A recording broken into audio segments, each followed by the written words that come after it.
भारत का जो आर्थिक विकास का सफर है उसके दो की प्लेयर मेरे साथ इस वक्त यहाँ पर हमारे स्टूडियो में मौजूद हैं। मिस्टर अरविंद पानागढ़िया जो फाइनेंस कमीशन के इस वक्त के अध्यक्ष हैं और ठीक इनके पहले mister N K Singh finance commission के अध्यक्ष थे। इन दोनों का भारत की इकोनॉमिक कहानी में बहुत लंबा योगदान रहा है, बियॉन्ड 10 इयर्स का योगदान रहा है।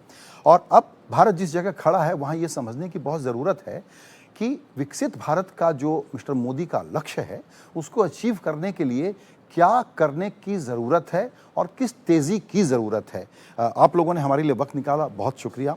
मिस्टर पानागढ़िया, आपने एक बहुत इंपॉर्टेंट किताब लिखी है अभी, the Nehru development model, history and it's lasting impact. ये मैं दिखाना चाहूँगा अपने दर्शकों को भी। ये किताब का एक रेफरेंस है और दूसरा रेफरेंस ये है कि तीसरी बार की मोदी सरकार बनी है और जाहिर है कि इस बार एजेंडा बहुत एम्बिशियस है। और इस वक्त चर्चा ये चल रही है कि रिफॉर्म का अगला दौर कैसा होगा। तो मेरा पहला सवाल मिस्टर पानागढ़िया आपसे यही है कि अब रिफॉर्म का एक एक्टिव और अर्जेंट एजेंडा अगर छोटे में डिस्क्राइब करना हो तो वो क्या होना चाहिए?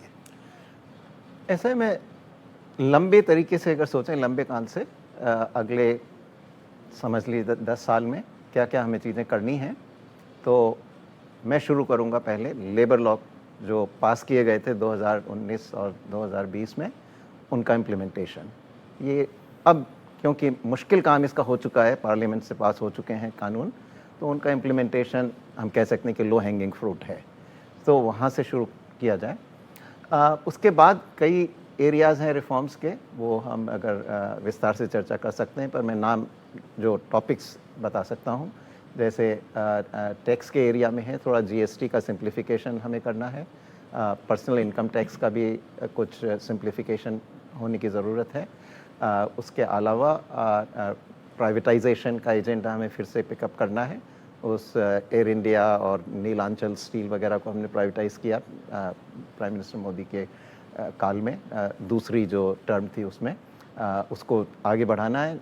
दूसरी टर्म में एक बहुत महत्वपूर्ण पब्लिक एंटरप्राइज पॉलिसी भी सरकार ने जारी की थी, तो उस पब्लिक एंटरप्राइज पॉलिसी को आगे बढ़ाना है। हायर एजुकेशन में हमें कुछ रिफॉर्म लाने हैं, क्योंकि अभी भी हमारी हायर एजुकेशन जो है यूनिवर्सिटी ग्रांट्स कमीशन एक्ट के तहत चल रही है, जो 1956 का एक्ट है। इन पैरेलल हमने जो है मेडिकल एजुकेशन का रिफॉर्म कर दिया था, वो भी 1956 का ओरिजिनल लॉ था, तो उसको हमने रिप्लेस कर दिया है नेशनल मेडिकल कमीशन एक्ट के द्वारा। तो यही रिफॉर्म में हायर एजुकेशन में भी लाना है। लैंड एरिया के रिफॉर्म्स होने हैं। ये इस एरिया में करीब करीब कोई विशेष रिफॉर्म हो नहीं पाए हैं। अगर पूछा जाए तो हम उसमें 2 कदम पीछे ही गए हैं, क्योंकि जो लैंड एक्विजिशन एक्ट हमने पास किया था उसकी वजह से लैंड प्राइसेस जो हैं हमारी काफ़ी ज़्यादा हो गई हैं, तो उससे पब्लिक प्रोजेक्ट्स में भी दिक्कत आती है। प्राइवेट जो एंटरप्राइजेज़ हैं इंडस्ट्रियलाइजेशन के लिए, जिनको काफ़ी लैंड की ज़रूरत पड़ती है लार्ज स्केल इंडस्ट्रीज़ को, तो उनके लिए भी एक बाधा रहती है। तो ये कुल मिलाकर कुछ बड़े बड़े मुद्दे हैं। बहुत ही सिंपल ढंग से आपने सबसे बड़ी ज़रूरत को सामने रख दिया। मिस्टर सिंह, आप भी इन विषयों पर काफ़ी विचार रखे हैं। ये बताएं कि लैंड, लेबर, ये जो 2 चीज़ें हैं, इनकी पॉलिटिकल सेंसिटिविटीज़ हैं और हम डेमोक्रेटिक स्ट्रक्चर में काम करते हैं और हम जानते हैं कि प्राइम मिनिस्टर मोदी बहुत ही अग्रेसिव और बोल्ड पॉलिटिकल विल रखने वाले इंसान हैं। अब ये उनका 11वां साल है। लैंड लेबर के इस पॉलिटिकल सेंसिटिव इशू को हैंडल करने के लिए ये सरकार क्या कर सकती है? आप उनका माइंड कैसे पढ़ते हैं? ऐसा है कि मैं मुख्य रूप से सहमत हूँ जो विचार अरविंद जी ने व्यक्त किया है। एक शायद वो स्वयं व्यक्त करना चाहते होंगे, लेकिन मैं व्यक्त करूँ। कृषि के क्षेत्र में जो परिवर्तन की आवश्यकता है, कृषि के क्षेत्र में बहुत सीमित परिवर्तन हुआ है। आप एक दृष्टिकोण से देखें, हमारी जो ग्राउंड वाटर है, हमारी जो सारी पर्यावरण की दृष्टिकोण से देखें, तो क्या आवश्यक नहीं है कि जो चीज़ पहले उपजाते थे उसमें परिवर्तन करके, या जहाँ वो उपजाते थे उसमें परिवर्तन करके, उन चीज़ों को उपजाने के ऊपर हम लोग प्रभाव डालें। जैसे प्रधानमंत्री ने पिछले साल ईयर ऑफ द मिलेट उन्होंने डिक्लेयर किया, जिसमें जो वाटर इंटेंसिटी है वो उतनी नहीं है जो आवश्यकता है जो गेहूं या धान के उपज के लिए। तो और प्रोटीन बेस्ड हॉर्टिकल्चर के रूप से फ्रूट्स, वेजिटेबल्स, एनिमल प्रोटीन, इन सबों के ऊपर थोड़ा बहुत परिवर्तन करें। आप वैसे भी देखें तो जो वर्तमान कृषि की जो पैटर्न है, चूँकि वो संबंधित रखता है लैंड के जो एक मुख्य विषय जिसके बारे में अरविंद जी ने बात किया, उससे ये जुटा हुआ है कि किसानों के आय में कैसे वृद्धि हो। प्रधानमंत्री ने ये वचन दिया है कि जो एवरेज इनकम एक भारत के किसान का है उसमें कई गुने वृद्धि की आवश्यकता है। तो उनको जो क्रॉपिंग पैटर्न करना पड़ेगा, जिस तरह की उपजाऊपन आवश्यकता है उसमें एक बहुत मूल परिवर्तन करने की आवश्यकता है। इसके ऊपर भी ध्यान देने की आवश्यकता है कि केवल ये फार्म लॉ लोग नहीं सोचें, आप ये दृष्टिकोण से देखें, पर्यावरण, सस्टेनेबिलिटी, स्वास्थ्य, सभी दृष्टिकोण से देखें तो उनकी आय में कैसे वृद्धि हो, इसके ऊपर कुछ ध्यान देना चाहिए। उसके अलावा आपने मूल प्रश्न किया था कि आगे बढ़ने के लिए किन 3-4 कदम की आवश्यकता है। सर्वप्रथम जानते हैं कि जो हम लोगों की जीडीपी ग्रोथ रेट है, जो वर्तमान जीडीपी की ग्रोथ रेट लगभग 6.4% या 7% से ज़्यादा रही है in real term, nominal terms में तो 10% के लगभग से ज़्यादा रहा है, उसको किस रूप से बढ़ाया जाए, 8-9% के ऊपर ले आया जाए। उसके लिए आवश्यकता है कि labour laws, land acquisition laws, cost of capital, इन सब चीज़ों के ऊपर जो रिफॉर्म्स अभी तक बहुत संभव नहीं हो सके हैं, हालांकि उसके ऊपर पिछले 10 साल में हमने उसकी आकार तैयार की है। हमने लेबर लॉ के परिवर्तन के लिए पार्लियामेंट ने अपनी स्वीकृति दी है। अब राज्यों को किस रूप से प्रोत्साहित किया जाए कि जो इम्प्लीमेंटेशन है वो कर लें। जो लैंड के बारे में, लैंड एक्विजिशन के बारे में कुछ राज्यों ने ऑलरेडी कुछ कदम ले लिए हैं, जैसे महाराष्ट्र, गुजरात, और राज्य भी किस रूप से उसको अपना सके। जहाँ तक कैपिटल है, अवेलेबिलिटी ऑफ कैपिटल, हम लोगों को बैठ कर के एक सहमति करनी चाहिए कि एफिशिएंसी ऑफ फाइनेंशियल इंटरमीडिएशन को किस रूप से बढ़ाए, और इसमें हमारा टेक्नोलॉजी एक बहुत बड़ा साधन हो सकता है। मोदी जी का एक मानसिक जो दृष्टिकोण है, हम लोग आज टेक्नोलॉजी के कटिंग एज पे हैं। आर्टिफिशियल इंटेलिजेंस एक साधारण विद्यार्थी भी अब पढ़ता है, उसको किस रूप से गवर्नेंस के लिए, शिक्षा के लिए, स्वास्थ्य के लिए कैसे हार्नेस किया जाए, ये एक बहुत महत्वपूर्ण इसका योगदान रहेगा भारत को विकसित बनाने के लिए। तो जो रिफॉर्म्स हैं आगे आने वाले दिनों में, मेरे जानते इन सब विषयों के ऊपर जो आगे आने वाले दिनों में प्रगति होगी, जिसके मुझे विश्वास है, तो भारत का जो एक आकार है एक विकसित भारत बनने का 2047, उसमें एक निश्चित उसमें गति आएगी। जी बिल्कुल। इसमें एक पब्लिक कन्वर्सेशन में बात चलते रहती है कि विकसित भारत के लक्ष्य को अचीव करने के लिए जिस जीडीपी ग्रोथ की ज़रूरत है वो अभी के इकोनॉमिक पॉलिसी और गवर्नेंस को देखते हुए संभव नहीं है। वो पहुंचने के लिए क्या करना चाहिए, आप दोनों ने बहुत ही संक्षेप में बहुत अच्छे से बता दिया है। लेकिन ये भरोसा कैसे बढ़े सारे इकोनॉमिक स्टेक होल्डर का कि ये कोई ब्लाइंड गेम नहीं है कि शायद नहीं होगा। एकदम 2047 में एडवांस्ड इकोनॉमी जिसको कहते हैं, जिसमें पर कैपिटा इनकम लोगों की, हर भारतीय की बढ़ जाए, ये हो पाए, उसके लिए जिस इकोनॉमिक बोल्ड इंटरवेंशंस की आवश्यकता है और जो ग्लोबल अनसर्टेनिटी है, चूँकि आप दोनों ग्लोबल इन्वायरमेंट को बहुत वॉच करते हैं, उसको देखते हुए क्या क्या हेडविंड्स आप देखते हैं जिसके बारे में हमको माइंडफुल होना चाहिए? मेरा अपना ये मानना है कि short of some catastrophic event जिसको हम एंटिसिपेट नहीं कर सकते, मैं नहीं समझता कि ग्लोबल हेडविंड्स हमारे रास्ते में इतनी गहराई से आएंगे। वो इसलिए कि हमने ये अनुभव किया है अभी पिछले कुछ सालों में, पहले जो टर्म थी प्रेसिडेंट डोनाल्ड ट्रंप की, उसमें यूएस चाइना का ट्रेड वॉर हुआ, टैरिफ वॉर हुआ, उसके बाद फिर रशिया और यूक्रेन के बीच जो लड़ाई हुई उसकी वजह से रूस पर काफ़ी एम्बार्गोज लगे।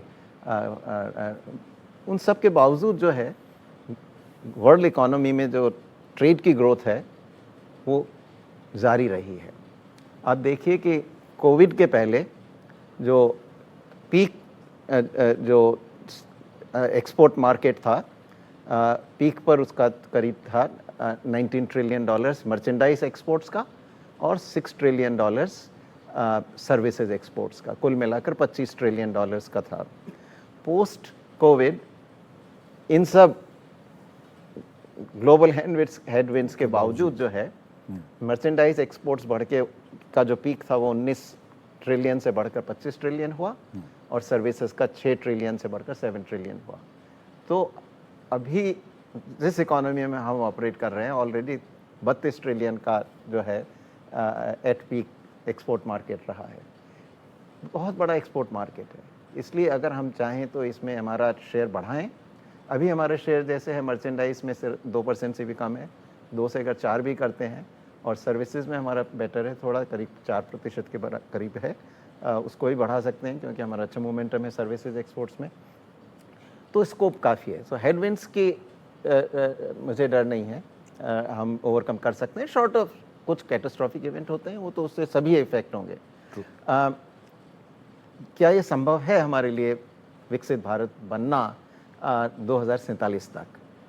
तो इसका जवाब मैं इस तरीके से दूंगा कि जो वर्ल्ड बैंक के नॉर्म्स हैं जो सभी एक्सेप्ट करते हैं उसके अनुसार हमारी पर कैपिटा इनकम जो है करीब $12,800-12,900 के आसपास पर कैपिटा होनी चाहिए 2022 के डॉलर्स में। तो क्या हम वहाँ पहुँच सकते हैं? तो मैं ये कहता हूँ आपको कि हमारा जो है 2022 का अगर 22-23 का पर कैपिटा इनकम लें करीब $2,500 था, इसको जो है 13,000 या करीब $13,500 पहुँचने तक के लिए ग्रोथ रेट जो हमें चाहिए वो करीब 7.6% की है पर कैपिटा इनकम की। तो हमारी जो है जीडीपी ग्रोथ अगर हम देखें, लोग इस बात को रियलाइज़ नहीं करते हैं, पर अगर हम डॉलर्स में अगर हम देखें तो रियल डॉलर्स में हमारी जीडीपी ग्रोथ रेट जो है 7.9% रही है। क्योंकि हमारी रुपीज़ में तो ग्रोथ कम है थोड़ी, पर रुपए जो है डॉलर के में जब मेजर करते हैं हम तो रुपए की वैल्यू बढ़ती जा रही है। पिछले 20 साल में जो है ये ग्रोथ जो हुई रुपए में जो मेजर करते हैं वो कम होने के बावजूद, क्योंकि रुपए की इटसेल्फ वैल्यू डॉलर के अंदर बढ़ गई है, तो हम करीब 7.9% की दर से जीडीपी बढ़ा है। तो हमें अगले 20-25 साल जो हम देख रहे हैं 2047 तक, उसमें हमारी पॉपुलेशन ग्रोथ बहुत ज़्यादा नहीं होने वाली है। ज़्यादा से ज़्यादा अगर आप लें तो 0.5% या 0.6%। तो हमें 7.6% पर कैपिटा इनकम ग्रोथ चाहिए। तो उसमें अगर जीडीपी ग्रोथ चाहिए तो वो जीडीपी ग्रोथ 7.6 के बजाय आधा पॉपुलेशन ग्रोथ को अकाउंट में लेते हुए करीब 8.1 या 8.2% चाहिए। 7.9 तो हमने पिछले 20 साल में अचीव किया है। तो इसलिए मैं मानता हूँ कि अगर जो कुछ ऑलरेडी हो चुके हैं रिफॉर्म्स, जीएसटी के, बैंक्रप्सी कोड के, infrastructure buildup massively, digital infrastructure, AI के फ्रंट पर हम इतनी तेज़ी से बढ़ रहे हैं, और आने वाले रिफॉर्म्स जो किए जाएंगे सरकार के द्वारा, उन सबको मिलाकर अगर हम देखें तो ये कोई बड़ी बात नहीं है कि हम 7.9 जो हमने अचीव किया है पिछले 20 साल में उसको 8.1 या 2% तक ले जा सकें। तो मैं समझता हूँ कि ये हमारे लिए संभव है, अचीवेबल है। जी बिल्कुल। ये बात सही है मिस्टर सिंह कि इस वक्त एक पूरे देश में एनर्जी का माहौल बना हुआ है और हर लेवल पे लोग इस इकोनॉमिक जर्नी में तेज़ी से भागना भी चाहते हैं। अगर मैं आपसे ये समझना चाहूँ कि इस एजेंडा को, विजन को अचीव करने में आपने जो प्रिस्क्रिप्शन दिया उसके अलावा 2-3 और इशू हैं जिनको एड्रेस करने की ज़रूरत है।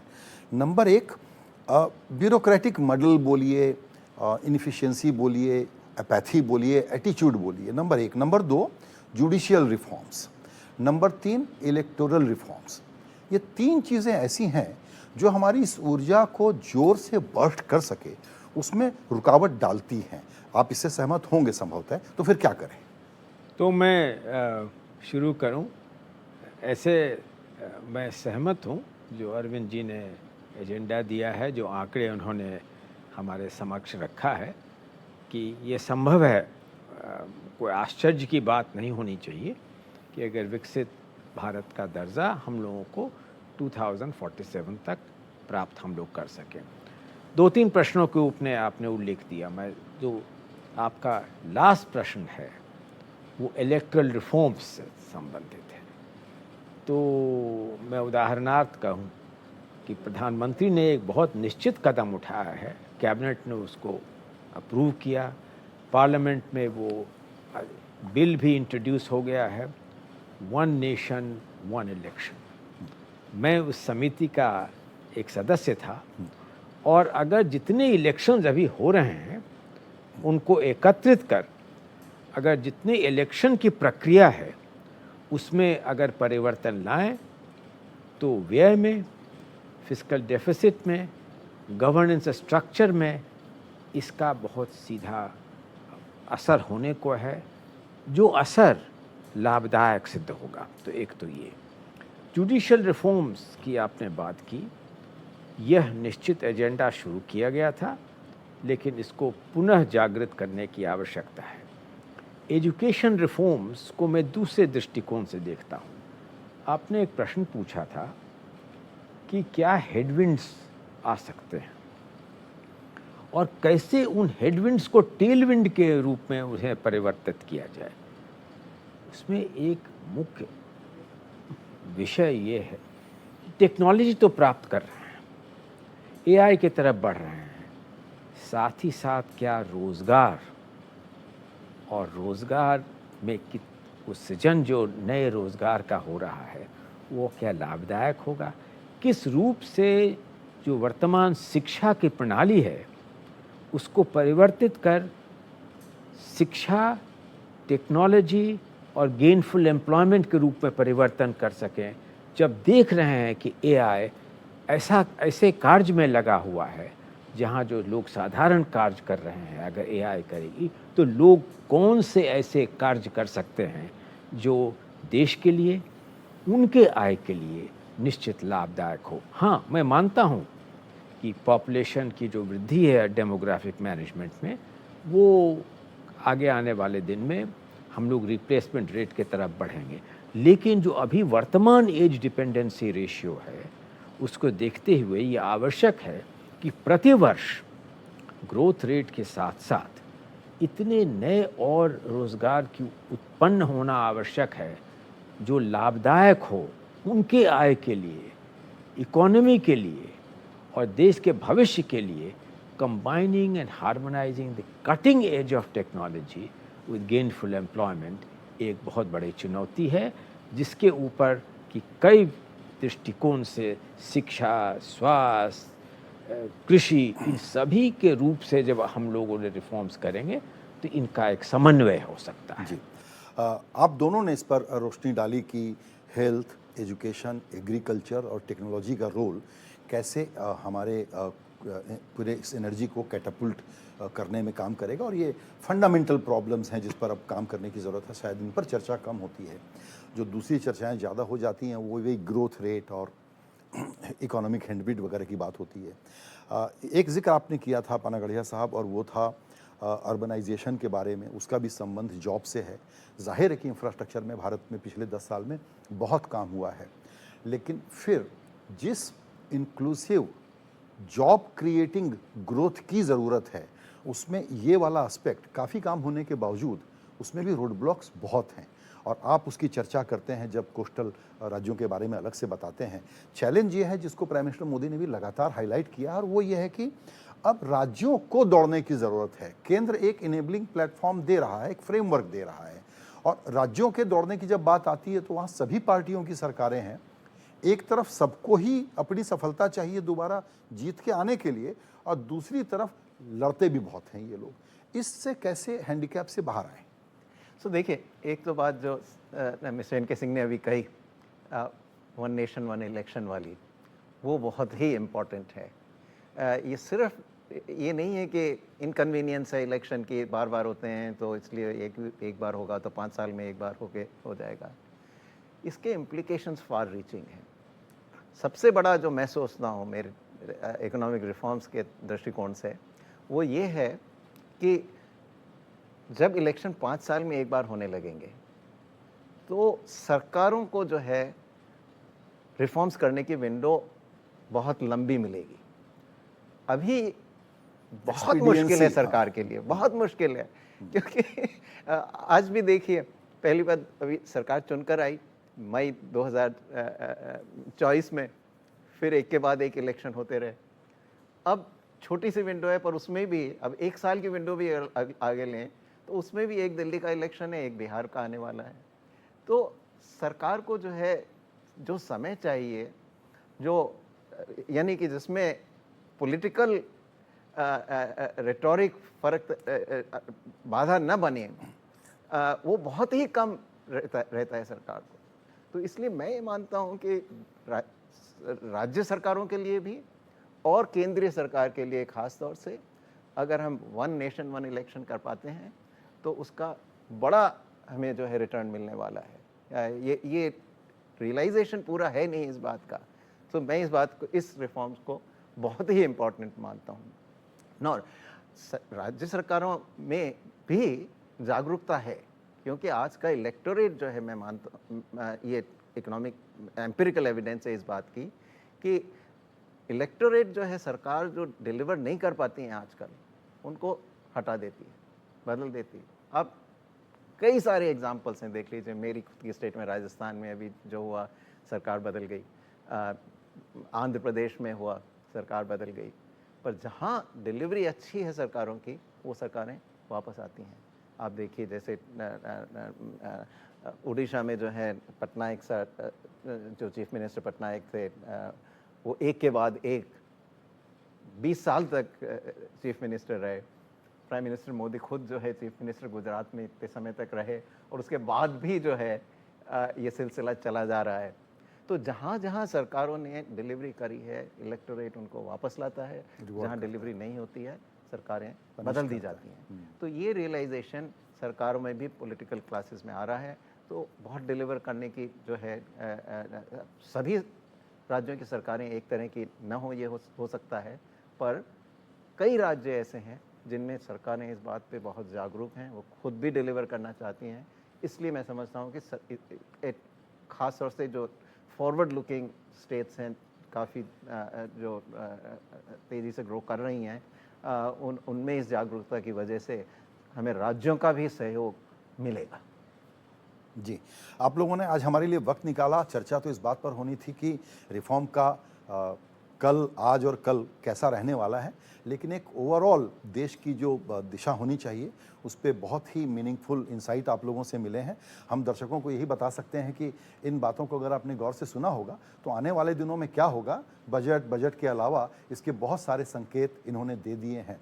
डायरेक्ट टैक्स में सिंप्लीफिकेशन, जीएसटी में और सिंप्लीफिकेशन से लेकर के जो मोदी जी का ग्रैंड विजन है विकसित भारत का, उसको लेकर के हेल्थ, एजुकेशन और एग्रीकल्चर जैसे इलाकों में भी काफ़ी काम होने जा रहा है। और जो सबसे बड़ा बॉटलनेक रहा है, लैंड, लेबर, कैपिटल के मामले में एक नई दृष्टि, एक नया नज़रिया, उसके दर्शन क्यों ज़रूरी हैं और वो क्यों होंगे, इसका एक खाका हमको आपकी बातचीत से मिला। आपने वक्त निकाला, बहुत धन्यवाद।